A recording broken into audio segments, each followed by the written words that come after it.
pertama itu kita main dulu ke kandang peternak. Kita cari ilmunya. Nah, seperti apa sih kelinci, karakter kelinci ini dan itu. Keduanya ulet.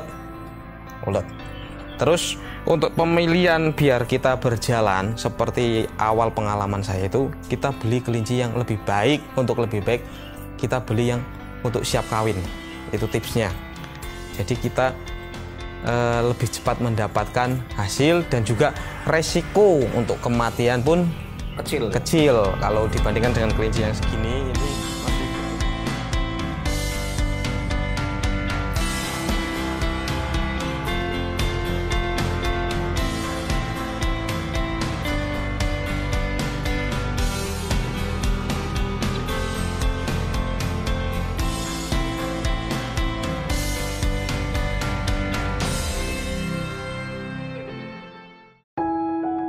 Assalamualaikum warahmatullahi wabarakatuh. Di sini Bang Us coba untuk membuat sebuah channel ataupun sebuah wadah buat para sobat-sobat UMKM yang ada di sekitar Bang Us ataupun yang ada di daerah-daerah tertentu yang memang mereka itu mungkin jarang terekspos oleh media dan mungkin juga jarang banget ya Mas ya untuk membuat sebuah wadah informasi bagi masyarakat-masyarakat yang mungkin sebenarnya bisa menginspirasi ya, bisa menginspirasi atau memberi sebuah informasi bahwa mungkin kan banyak tuh yang di masyarakat mungkin yang putus sekolah, yang habis lulus ataupun yang mencari pekerjaan itu agak susah ya Mas. Ya betul. Dan mungkin dengan adanya Bang Us membuat wadah ataupun membuat channel Corong UMKM ini bisa memberi sedikit informasi dan menginspirasi buat sobat-sobat UMKM dan khususnya itu yang memang ada di daerah Batang ya Mas. Betul. Daerah Batang supaya mereka bisa lebih mandiri, supaya mereka bisa lebih maju ya itu Mas ya.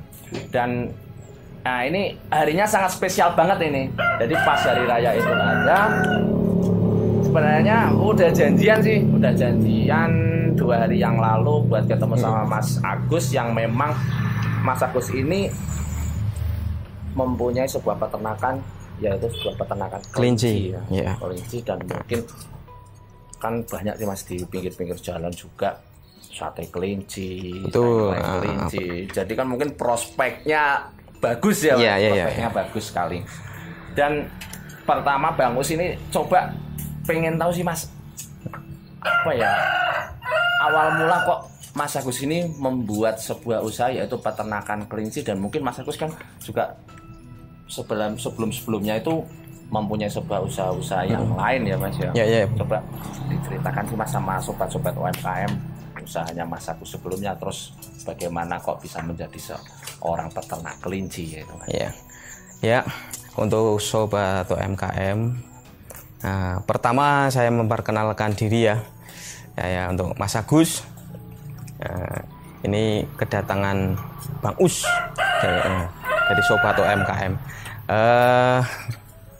Gini, pertama awal mula saya merintis peternak kelinci, itu karena pandemi itu Mas. Pandemi. Jadi dulunya saya itu usaha bidang jasa. Di bidang jasa. Jadi saat pandemik di bidang jasa tersebut kesulitan lah untuk menjalankan. Pada akhirnya saya berpikir usaha apa sih yang tidak terlalu terkena dampak dari pandemi. Terus saya merintis itu namanya ternak kelinci seperti itu. Berarti memang mungkin sobat-sobat dari UMKM ini juga banyak ya Mas ya, mereka akhirnya mencetuskan sebuah usaha-usaha baru karena memang efek pandemi itu kan sangat-sangat besar ya. Betul lah, sangat besar. Dengan adanya pandemi terus mobilitas jadi berkurang, terus di situ juga banyak sekali penyekatan, kita harus sering di rumah kayak gitu kan, akhirnya memang perekonomian kan sangat tumbuh ya Mas itu. Betul. Sekitar 2 tahunan ya Mas. 2 tahun yang lalu lah sekitar. Itu memang benar-benar ekonomi sangat tumbuh, dan akhirnya tapi dengan adanya pandemi itu harusnya menjadi sebuah hikmah atau buat Mas Agus. Ya ada hikmah. Betul. Iya. Ada hikmahnya di balik pandemik tersebut ada. Nah itu kalau awal mula Mas Agus itu merintis usaha peternak kelinci itu awal mulanya itu dari berapa ekor ini Mas? Ya. Untuk yang pertama itu kita cari pengalaman dulu. Cari pengalaman. Cari pengalaman, tanya-tanya. Terus saya beli kelinci itu 4 ekor. 4 ekor. Masih kecil itu, umur sekitar 4 bulan. Setelah itu berjalan, saya ketemu orang yang lebih pengalaman. Lebih pengalaman kelinci, memberi masukan. Mas, beli kelincinya yang masih remaja atau sudah indukan? Masih remaja Mas. Wah, ganti aja yang indukan. Karena apa? Kalau indukan itu kita cepat mendapatkan hasil. Terus saya ikuti sarannya. Saya ganti indukan. Ternyata benar. Setelah 1 bulan di tempat saya kawinkan, hamil dan mengeluarkan anak. Langsung profit.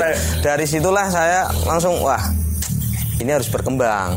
Gimana cara yang berkembang? Nah, anakan tersebut saya besarkan, saya jual untuk beli indukan lagi Mas.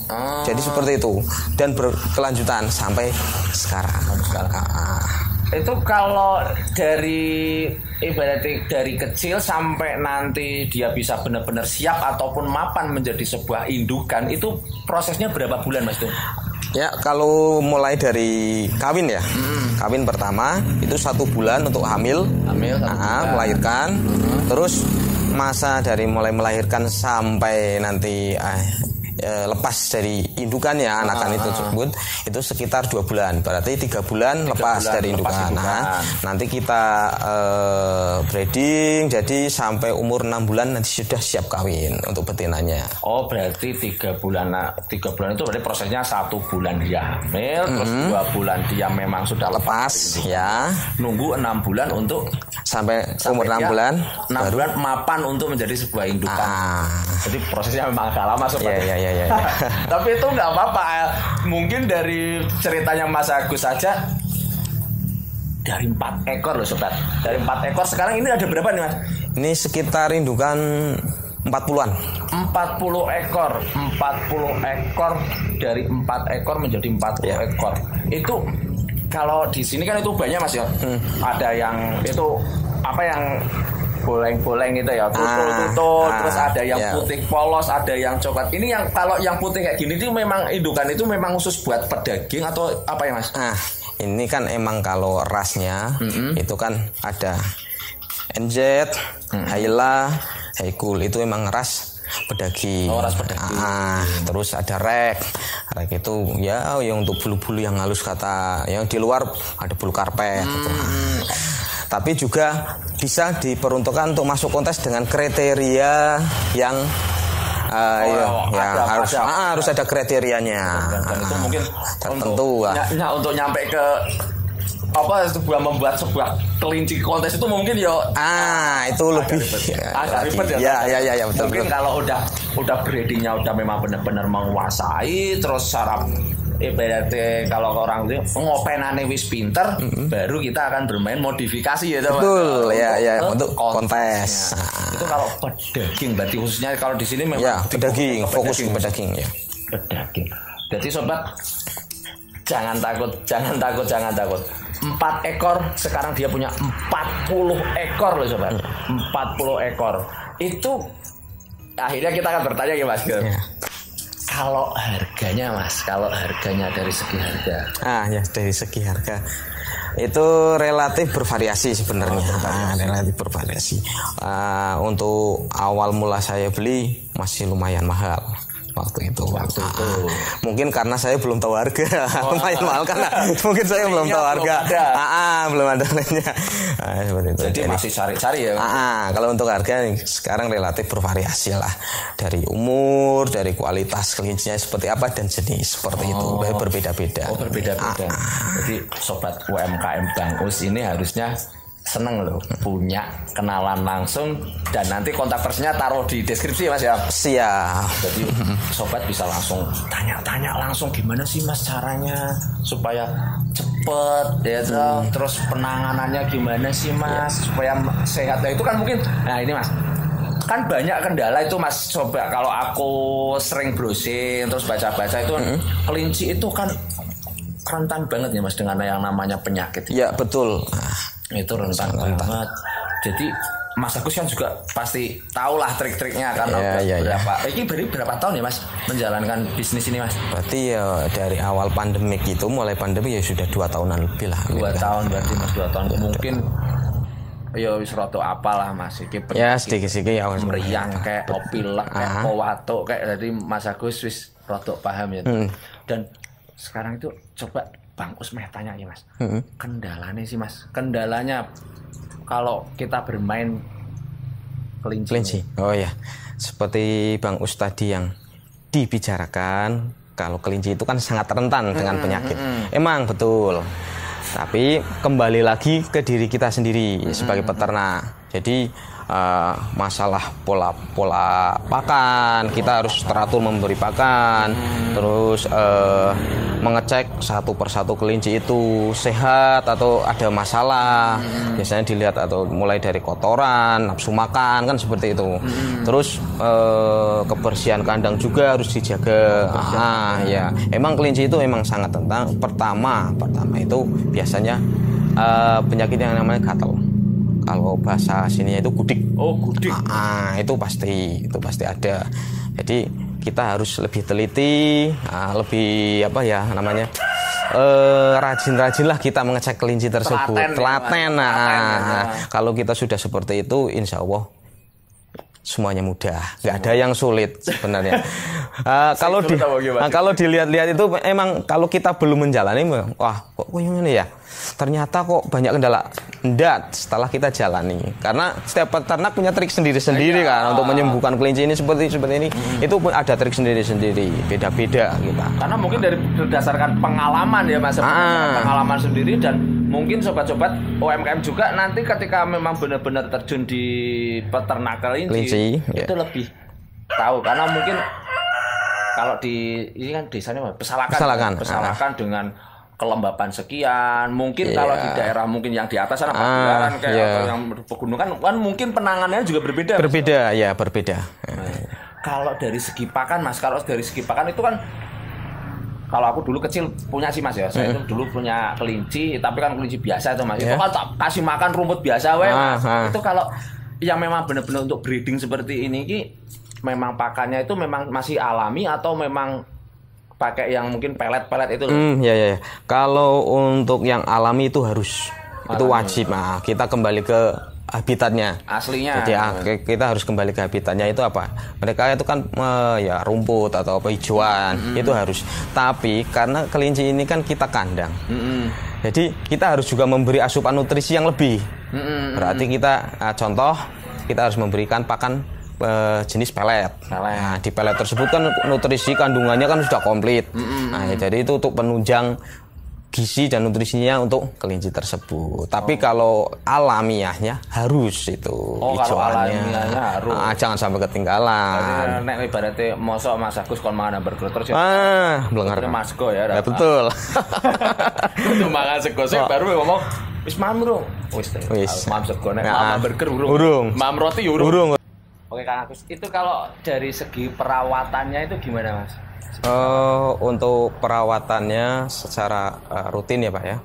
Kita cek satu persatu.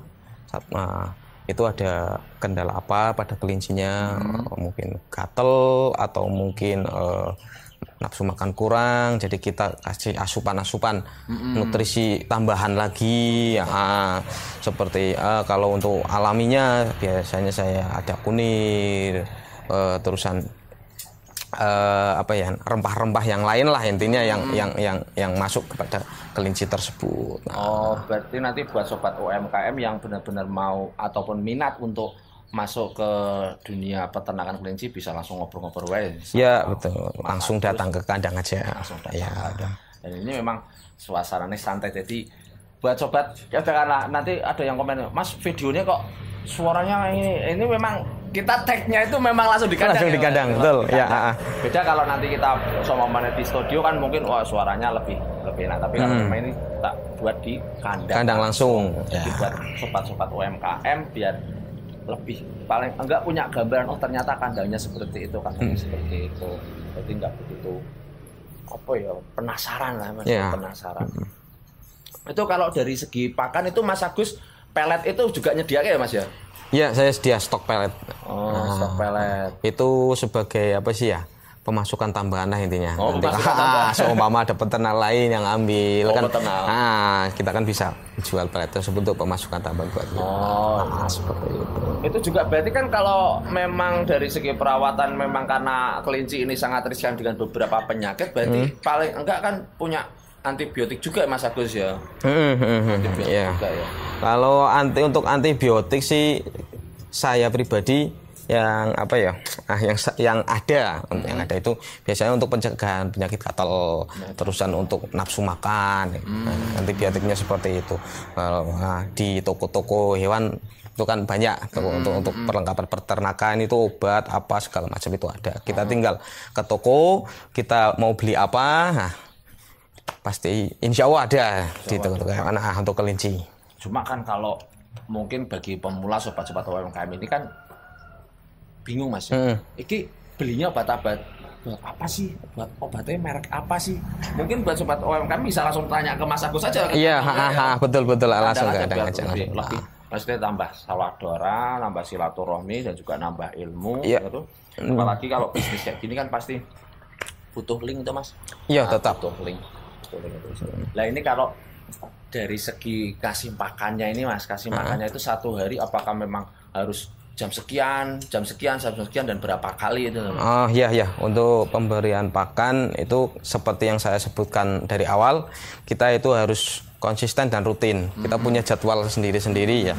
Kalau di tempat saya ini pemberian pakan itu pagi saya kasih pelet, terus nanti sore biasanya saya kasih pelet lagi, terus malam saya kasih hijauan. Jadi tidak ketinggalan itu alaminya, hijauan itu tetap nggak ketinggalan seperti itu. Jadi mesti ngarit itu wajib. Harus ngarit. Padahal ya nggak harus ngarit, karena hijaunya terserah kita mau. Biasanya ada daun pisang, daun pepaya. Kalau kok ada waktu dan intinya wong pesalakan ngomong kiyang ngarit. Kiyeng telaten ulet wis kuncinya buat usaha apa aja kalau kiyeng telaten ulet betul. Jadi ya. Itu kalau berarti pagi terus sore terus malam. Siangnya nggak makan ya Mas? Enggak, dia tidur. Kelinci kan nokturnal. Kalau malam dia aktif. Kita beri kesempatan dia untuk tidur siang hari. Habis makan tidur. Biar seger gitu, Pak. Berarti nek awake dhewe iki nek awan turu begini obah ya ora beda terlalu kayak kelinci ya. Yo sama kemungkinan bangus yang ngono. Jadi awan turu bengi obah. Kelinci. Lah nek awan bengi obah terus bahaya ki Mas? Bahaya kok. Wis bahaya. Tolerane Itu enggak masuk kriteria hewan apapun ya. Koyo iwak. Iya. Jadi kembali lagi ke topiknya. Ini kalau mungkin kan Mas, kalau tadi kan beli awal itu kan yang dari remaja.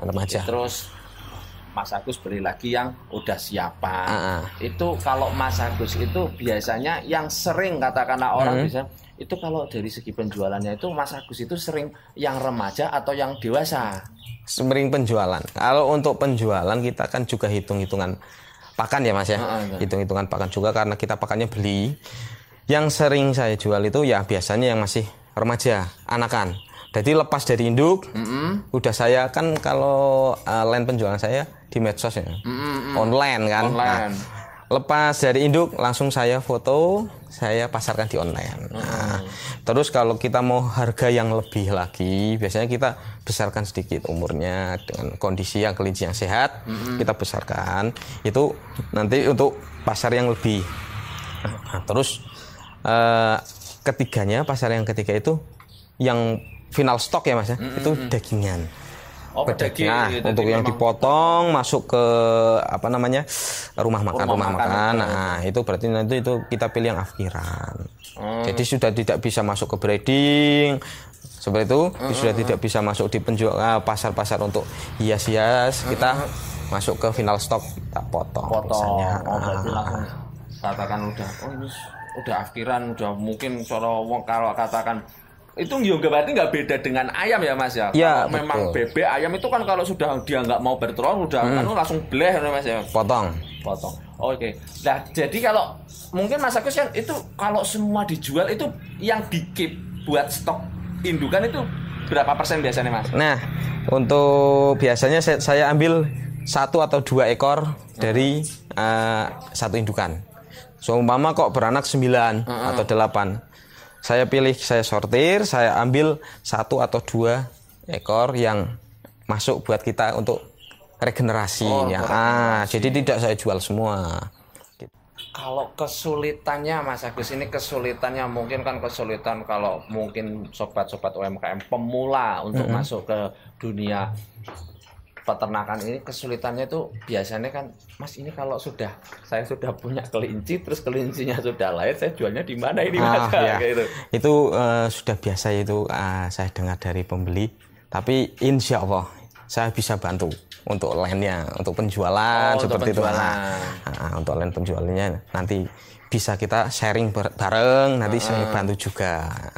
Gitu, ya. Jadi sobat UMKM jangan khawatir kalau bagi yang mau coba-coba, yo nggak coba-coba ya Mas, langsung bayar ya kalau coba-coba bayar ya, langsung terjun ke peternakan kelinci, nanti Mas Agus juga bisa bantu untuk lain penjualan. Ini jadi kalau yang pedaging itu Mas ya, kalau pedaging itu Mas Agus sudah punya, maksudnya sudah punya langganan nggak sih ke warung-warung atau ke rumah makan? Kalau untuk langganan di wilayah sini sudah ada. Nah, untuk yang pedaging untuk final stok yang untuk dipotong itu sudah ada. Terus untuk yang lain pun yang dari mulai sapian yang masih kecil siapa itu pun lainnya sudah ada. Yo berarti Mas Agus juga yo bisa masak. Bisa. Wah ini mungkin Bang Us sudah pernah merasakan. Nah kalau masalah rica kelinci ini memang top, Mungkin kan kalau yang nonton channel Bang Us ini kan mungkin saya nggak mau tapi saya pingin nyobain sih rica-ricanya kelinci itu kayak apa sih. Emang mantep banget ya. Bisa saya bantu untuk coro masak ya. Oke, cara masak pun nanti itu bisa dibantu sama Mas Agus. Mungkin kan kalau di daerah Bandar kan agak sedikit, maksudnya daerah sini kan agak sedikit kurang ya Mas? Masih kurang. Masih kurang ya? Iya. Maksudnya kalau katakan sate aja masih sate ayam, sate kambing ya masih jarang. Itu hanya satu 2 orang lah. Kalau yang masih ada itu kan masih yang Bang Ahmad itu yang yang keliling. Itu pun juga laris gitu ya Mas ya? Iya. Berarti sekarang prospeknya berarti gimana nih Mas? Untuk kedepannya prospeknya ini? Sebenarnya untuk prospek kelinci kedepannya itu ya kalau dikatakan itu cerah. Masih bagus. Kita masih bagus. Yang penting kita ya seperti Bang Usi, kita selalu silaturahmi ya. Biar line kita itu untuk penjalan tidak terputus. Pasti ada jalan mudah itu hal-hal seperti itu. Katakanlah kayak gitu kan berarti ada kata-kata itu silaturahmi semakin banyak rezeki juga semakin lebih mengalir lagi rezekinya. Lebih mengalir lagi. Coba kalau sobat UMKM banyak yang subscribe ya toh. Ya. Masuk. Kalau prosesnya itu dari indukan ke pasca panen sampai ke panen itu kira-kira prosesnya gimana Mas? Ya. Untuk pasca panen tempat saya Mas ya. Tempat saya itu kan ada 40 ekor indukan. Saya buat 1 bulannya itu 10 ekor indukan untuk panen. Jadi nanti 3 bulan itu bertahap. Jadi setiap bulannya kita bisa panen. Berarti 10 indukan untuk bulan ini, bulan depan berarti kita panen 10 indukan lagi, 10 indukan. Yang 10 indukan kan jumlah 40, itu kan baru 30 kan. Yang 10 indukan saya sisihkan untuk berjaga-jaga. Kadang kan ada yang gagal kawin atau apa, nanti kan saya masukkan ke situ. Jadi yang saya hitung yang 30 saja. Pasca panen berarti 3 bulan. Berarti 3 bulan sekali kita panen. Setelah berjalan kan berarti kita setiap bulan panen terus. Setiap bulan. Berarti itu model rotasinya. Ya, rotasinya seperti itu. Itu kalau dari Mas Agus ini punya 40 ekor indukan itu omsetnya berapa ini? Nah, bisa dikalikan sendiri. Kalau 1 ekor itu 9 anakan, kali 10 berarti 90, dikalikan 50. 90 ekor 1 bulan. 1 bulan. Nah, kali 50. Kali 50.000. Dikalikan sendiri sobat. Itu sudah berapa?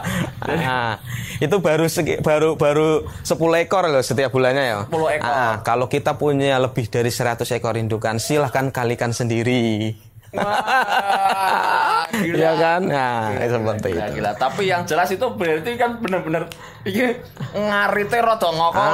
Rada ngokol. Ngarite rada. Oke. Jadi omsetnya nggak main-main nih sobat. Omsetnya benar-benar nggak main-main loh. Gede banget dan itu peluang yang sangat bagus sekali dan mungkin Mas Agus juga sudah bilang tadi prospeknya juga masih cerah banget karena memang kebanyakan orang peternak itu kan ayam, kambing, sapi gitu. Dengan kita beternak kelinci yang mungkin nggak memakan tempat yang terlalu gede, betul, ya, Mas, atau makan terlalu tempat yang terlalu gede, terus juga ya mungkin Mas Agus tadi sudah berbicara ataupun sudah sharing gimana cara perawatannya nggak begitu susah. Dan iki Bang Us di kandang aja itu baunya nggak seperti di kandang sapi loh. Itu bau nggak bau banget juga kan apa air seninya ini kan juga fungsi ya Mas? Iya, fungsi. Masih bermanfaat tuh. Semua limbah dari kelinci itu bermanfaat untuk pertanian. Oh, untuk pertanian. Mendil kotorannya itu bisa buat pupuk. Terus urinnya pun difermentasi bisa buat pupuk cair. Kita semprot. Itu berarti dari kelinci itu berguna semua. Lah, itu income juga buat kita. Oh, income. Iya, pasti kan income tambahan. Income tambahan dari tadi. Mungkin pelet, pupuknya. Iya. Otomatis juga dagingnya. Terus. Betul. Wah, karena kan kita hitung-hitungan juga. Kita pakan kan bukan cuma hijauan. Kita juga beli pelet. Jadi harus ada income tambahan juga untuk membantu makan. Iya. Nah, seperti itu.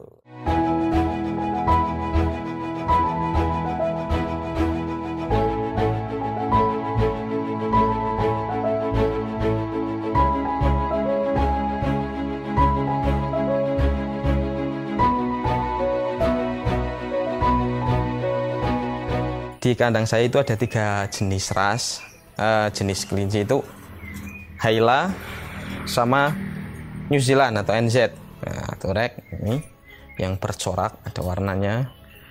Rasnya masih tetap ikut ras ke ras pedaging seperti itu. Untuk kelamin jantan itu ya ada gantungan kuncinya. Nah, dan untuk yang betina lebih melebar. Untuk penyakit yang sering gatal atau gudik atau bahasa kerennya itu skebis, biasanya itu terjadi di bagian telinga sini, putar, terus hidung, terus kuku di sini. Itu yang sering terjadi. Bila mana sudah sampai sini itu berarti sudah sangat parah. Biasanya menyerang ke puting kalau untuk kelinci betina. Jadi nanti setelah melahirkan dia tidak akan menyusui. Itu namanya nanti kita gagal seperti itu. Hasil ternak seperti ini sudah mulai siap untuk jual. Mulai dari sapian ini sapian umur antara 1 bulan sampai 2 bulan itu sudah siap jual. Terus yang siapan ya ini umur sekitar 6 bulan ini jenis rek. Ini sudah siap kawin. Nanti kita sekitar 1 minggu lagi kita kawinkan.